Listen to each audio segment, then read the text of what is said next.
itu udah fix, nggak ada lagi cerita.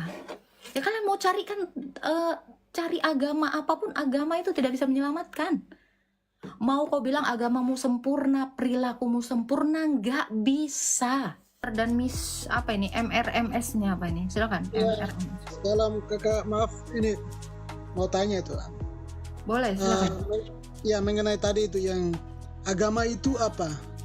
Kenapa harus mengenal Tuhan itu lewat agama?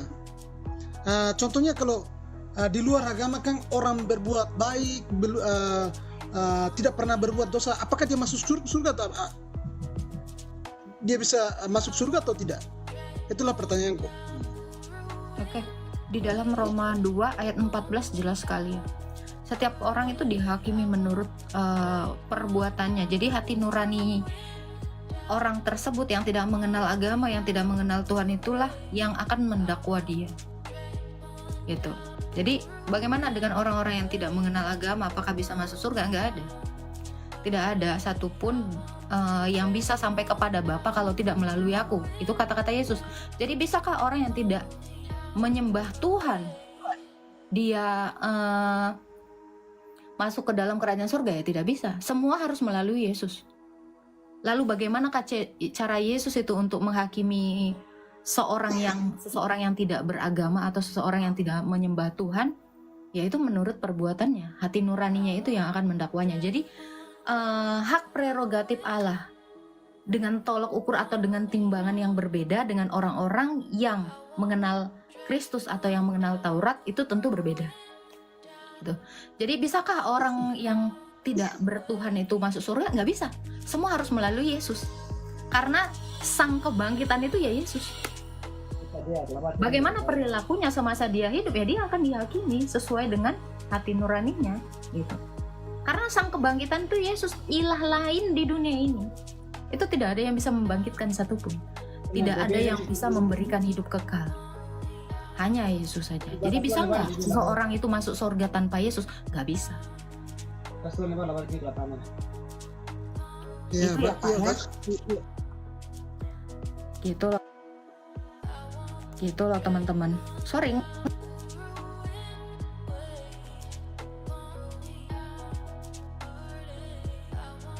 Oke, masih nge-lag nggak? Gitu ya. Itu adalah kemutlakan ya, kemutlakan dari Yesus Kristus gitu. Ilah lain itu boleh menjanjikan apapun, sorga A, B, C, D, sorga yang begini, begono. Tapi satu pun dari ilah-ilah yang banyak di dunia ini, satu pun tidak ada yang bisa memberikan hidup kekal. Percaya aja itu. Kenapa? Karena Kristus, hanya Kristus, the one and only truly God, yang bisa membangkitkan orang mati. Yang juga sudah menyatakan bahwa dia itu tidak pernah mati lagi setelah kebangkitannya. Itu udah fix. Nggak ada lagi cerita. Ya kalian mau cari kan, cari agama apapun, agama itu tidak bisa menyelamatkan. Mau kau bilang agamamu sempurna, perilakumu sempurna, nggak bisa. Tidak ada satu orang pun di dunia ini yang bisa membangkitkan dirinya sendiri dari kematian. Lalu bagaimana dia sampai kepada Bapa? Lalu bagaimana dia mengalami hidup kekal? Bagaimana dia beroleh sorga itu? Ya nggak bisa. Kok mau kayak gimana pun kamu baiknya, silakan cobain orang baik, orang kudus, orang yang tidak pernah berdosa, bercacat celah di dunia ini, yang kalau mati dia bangkit sendiri. Silakan cari, nggak akan ada. Jadi mau dibilang kayak apapun perbuatanmu, itu tidak bisa menyelamatkan. Ini maksud Yesus. Jadi percuma orang membanggakan agamanya kalau dia tidak percaya kepada Kristus. Ya, Maulana ya, kasihan sekali kamu. Tuh ya. Jadi mau kayak gimana pun kalian, karena sang hidup itu hanyalah Yesus. Yang lainnya itu ngaku-ngaku sang hidup, tapi belum tentu hidup. Dari agama apa? Dari orang yang tidak beragama sekalipun, ketika dia berbuat baik, mati kan? Bisa bangkit sendiri? Gak bisa. Cuman lewat Yesus. Kekasihnya aja mati ya itulah. Apalagi lu mau berharap apa dari ajaran agama lu? Itu. Kalau masih didoain, jangan. percuma gitu loh. Makanya beruntunglah kita orang yang Kristen ini, dan kita juga diperintahkan oleh Tuhan Yesus untuk tidak menyimpan talenta itu bagi diri kita sendiri gitu. Karena ini ya, seumpama orang suruhan atau upahan raja ya, yang diberi berbagai macam talenta, ada yang dikasih 1 talenta, 2 talenta, 3 talenta. Yang satu yang talentanya dikubur sama dia karena takut hilang, akhirnya dia dihukum. Nah, orang apa itu talentanya? Hidup kekal. Terus kita mau simpan untuk diri kita sendiri? Nggak boleh. Kita harus juga menghasilkan buah dari talenta-talenta. Makanya kenapa orang Kristen itu menginjili? Kenapa orang Kristen itu memberitakan kebenaran? Supaya apa? Supaya kalian juga beroleh talenta itu. Itu. Jadi kalau dikatakan ada orang yang masuk surga tanpa Yesus, ya itu pasti surganya abal-abal. Itu surga yang tidak akan pernah terbukti. Kenapa? Uang kebangkitannya aja belum ada. Tuh. Kita naikkan yang lain ya. Astaga. Oke. Halo. Shalom Kak. Halo. Islam Kristen Bang? Kristen Kak. Ada yang mau ditanya Bang? Gini Kak, sebenarnya kemarin kan saya pernah naik ke 1 komal Kak. Bukan Saya naik nggak sih, mau dengar yang cerita mendengarkan lah di teman-teman komal orang. itu. Enggak ada pertanyaan. Gini Bang, ini udah saya bilang, kamu kalau dari komal orang terus ke komal gua cuman untuk curhat, sorry. Siapa yang nyuruh lu ke komal orang terus curhatnya ke gua? Apa-apaan sih? Lu bilang gua nanti komal orang.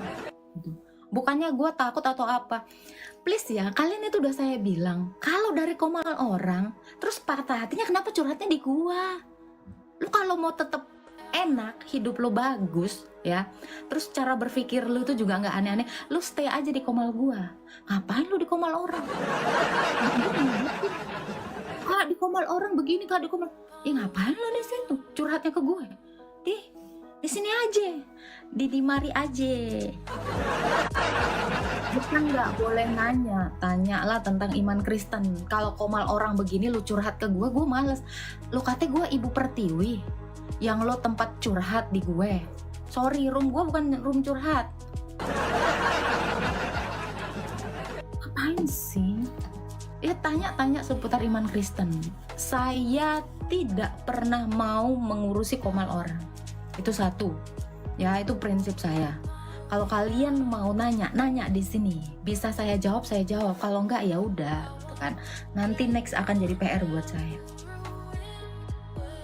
Bukannya mau apa-apa gitu. Jangan, ini kan bukan Mama Dedeh. Curhat dong, mah. Nggak bisa. Nggak bisa. Gitu ya. Ini adalah peraturan di room saya. Karena saya udah bosan banget. Kak, aku dari komal ini begini Kak katanya. Kak, aku dari, lu mau ngapain? Mau ngadu gue sama komal orang? Ya, jangan seperti itu ya. Gue bukan Mama Dedeh. Curhat dong mah, nggak bisa. Ini bukan room curhat. Ini room edukasi. Sama room lawak-lawak. Lo kalau mau happy-happy di room gua, mau ketawa-ketawa, ya, lu boleh di sini. Kecewa nggak apa-apa. Mendingan Anda kecewa sama saya daripada dikasih harapan-harapan manis terus gua yang ketempuan gitu. Gitu, ya. Pokoknya kalau kalian mau bertanya, tanya aja di sini. Minimal gini ya. Seandainya pun, nih gue kasih tahu ya, seandainya pun kalian dari komal orang lain, terus dapat jawabannya begini gitu, lu jangan ngomong Kak gue dari komal ini, enggak. Kak, gimana sih Kak, dari pertanyaan lu di komal lain, terus lu nanya juga di komal gue, lu bandingin sendiri. Maka ini, nah itu cara yang bagus sebenarnya. Misalnya kan, Kak keselamatan tuh gimana? Lu tanya di room gue, lu tanya lagi di room orang. Nah lu bandingin jawabannya yang mana, gitu.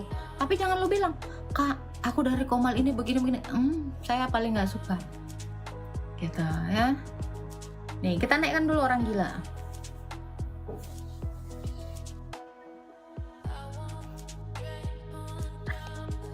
Halo Agatha, ingat kamu nangis-nangis di room Juma? Ayo. Aku nggak pernah ke room Juma bang, jangan bikin malu. Ada kamu nangis-nangis. Ya, di YouTube. tunjukin buktinya, buka. Kapan hari gua ke roomnya Juma? Emang sih Juma pernah Dulu. buka room bang? Juma tuh nggak pernah buka room. Dia Kau itu pernah mengedit, nangis-nangis di nih saya kasih tahu, dia itu mengedit video saya di live saya. Gua mana pernah ke roomnya Juma? Ya, untuk orang goblok yang ditipu sama Juma karena kontennya di YouTube, ya, gue kasih tahu, dia itu cuma nemplok di room orang dan dia mengedit video saya seolah-olah saya di roomnya dia, ya. Kalian kalau nggak fitnah, kalau nggak mengedit, kalau nggak gosip, nggak tenang ya. Ya, memang itu fitnah. Kapan hari ya, semua orang apologet Kristen itu tahu saya itu di room saya. Bukan pernah di roomnya Juma.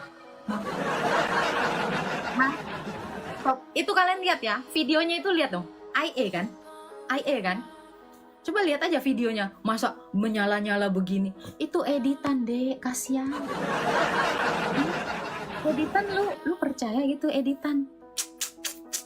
Itu IE ya. Kalian itu bijak lah. Jadi manusia tuh jangan goblok gitu loh. Kapan hari? Nah kalau dia ke room saya itu bener. Gua ke roomnya tetot. Itu editan. Ya kambingnya. Gua kira kapan hari aku ke roomnya. Kapan hari dia buka room kas. Yang ada Juma di room gua permaluin. Ya dia bilang Allahnya 99 in one. Malu.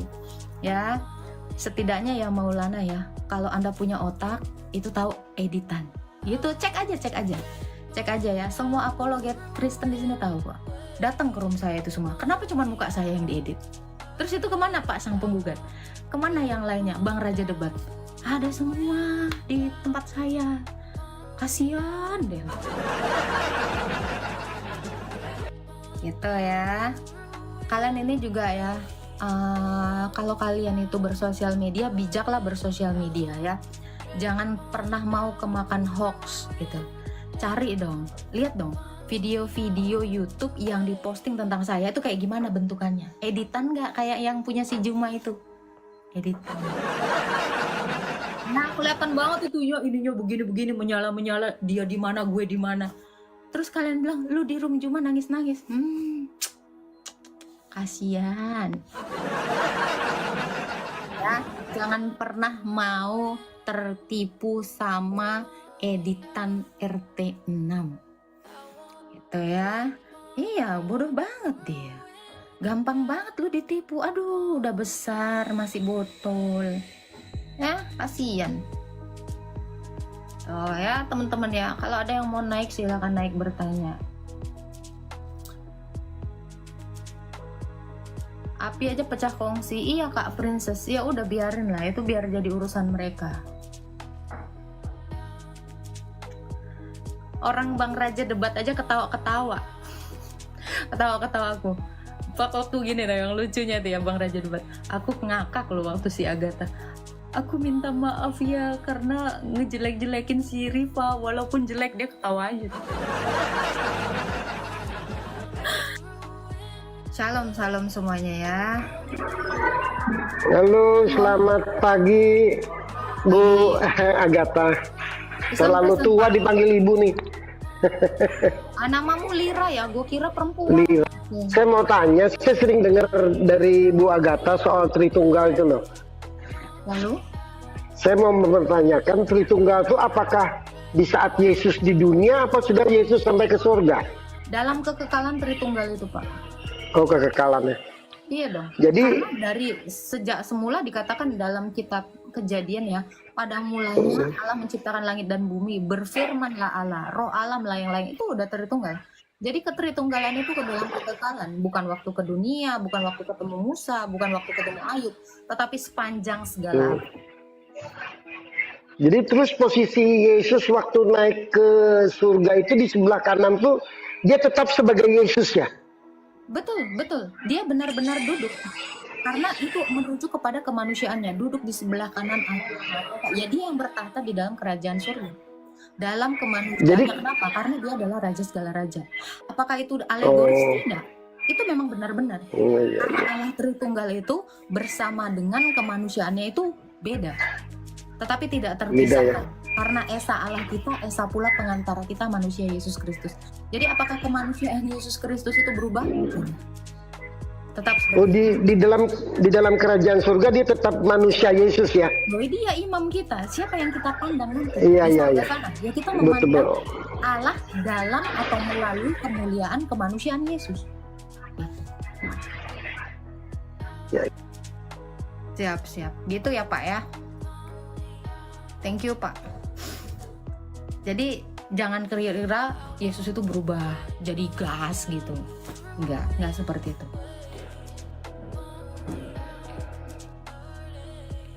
Oke, kita naikkan yang lain ya.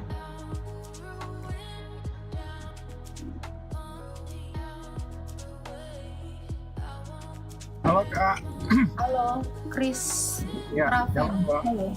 Kak tolong jelasin itu dong Kak, tadi tentang talenta, perumpamaan talenta dengan penginjilan Kak, supaya lebih jelas. Thank you. Talenta itu sebenarnya adalah uang ya. Dia itu perak. Satu talenta itu kalau di zaman dulu dikonversi sekarang itu 440 juta. Coba lihat. Talenta itu adalah dalam bentuk perak. Itu talenta itu bukan koin segini itu. Jangan salah. Jadi satu talenta itu adalah itu ibarat uang yang diserahkan kepada hamba-hambanya ya, dan dia harus menghasilkan. Nah, hubungannya apa dengan penginjilan? Nah, setiap orang Kristen yang sudah percaya kepada Kristus itu mempercayakan talenta itu kepada kita, mempercayakan keselamatan itu kepada kita untuk kita bagi kepada orang lain. Gitu. Tetapi konteksnya adalah di situ bukan semua orang menginjil sesuka hati tanpa dia belajar gitu. Karena sebelum dia mengajar dia harus belajar terlebih dahulu. Gitu. Jadi kalau orang Kristen sudah percaya bahwa dia itu pasti akan selamat, dia juga harus membagi keselamatan itu bagi orang lain. Talenta dengan pokok anggur itu juga hampir sama, ya. Setiap ranting yang tidak menghasilkan buah, apa kata Yesus? Ditebang dan dibuang ke perapian. Jadi kalau kita jadi orang Kristen, kita itu harus bertalenta dan berbuah. Kita tidak boleh menyimpan keselamatan itu hanya untuk itu. Supaya apa? Supaya terlaksana atau tergenapilah hukum Allah yang utama dan terutama. Apa itu? Kasihilah sesamamu manusia sama seperti kamu mengasihi Allah. Kalau kamu mengasihi sesamamu, mau nggak kamu sesamamu itu masuk ke dalam neraka dan kamu ke surga? Oke. Berarti ada kaitan dengan amanat agung ya Kak ya? Ya betul, itu makanya kan dikatakan hukum yang utama dan terutama adalah kasihilah Tuhan Allahmu, lalu kasihilah sesamamu manusia. Bagaimana cara kamu mengaplikasikan kasihmu kepada Bapa, kepada Allah? Ya dengan kamu mengasihi sesamamu. Talenta tadi hubungannya adalah kalau kamu mengasihi sesamamu, mau nggak kamu sesamamu itu menyembah berhala karena ketidaktahuannya? Maka kita harus memberitahukan Allah yang benar itu siapa, yaitu Yesus. Kenapa? Karena Yohanes 17 ayat 3. Inilah hidup yang kekal itu, yaitu mereka mengenal satu-satunya Allah yang benar dan mengenal Yesus Kristus yang telah engkau utus. Kita harus memperkenalkan Allah yang benar. Kita harus memperkenalkan Yesus Kristus. Karena kalau kita tidak memperkenalkannya, kita tidak beroleh hidup. Tuh Bang, makanya itu semuanya berkesinambungan dan ada benang merahnya. Thank you Kak Agatha. Siap.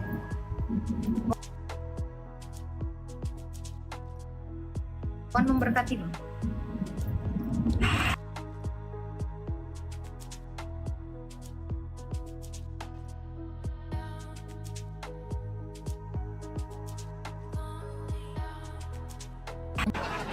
Kalian masih ingat Hesti Generalistis yang bapak-bapak Hesti kemarin? Kemarin dia udah ampun-ampun ya sama Bang Raja Debat ya. Tuh susah sih tuh orangnya tuh. Kita naikin lagi yang lain ya.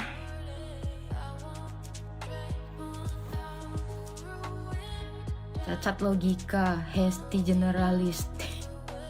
Nge-like, oh ya? Nge-like ya? Sorry. Halo, beloved.